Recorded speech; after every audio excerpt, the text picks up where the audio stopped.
Chennai பெருங்களத்தூரில் 58வது ward பகுதியில் கடந்த 3 மாதங்களாக நடமாடிய மர்ம நபர் போலீசில் பிடிபட்டார். பெருங்களத்தூர் மக்கள் ஆதங்கமாக பேசி வீடியோ வெளியிட்டிருந்ததை கவனித்த போலீசார் ரோந்து பணியின் போது மர்ம நபரை மடக்கி பிடித்தனர்.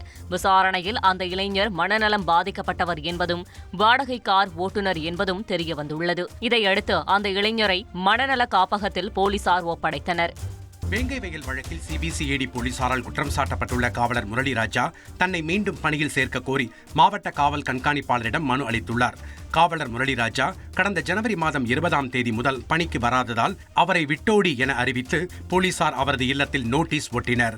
இந்நிலையில் மாவட்ட காவல் கண்காணிப்பாளர் அபிஷேக் குப்தாவை நேரில் சந்தித்து விளக்கமளித்த காவலர் முரளிராஜா தன்னை மீண்டும் பணியில் சேர்க்க அனுமதிக்க வேண்டும் என்று கோரியுள்ளார்.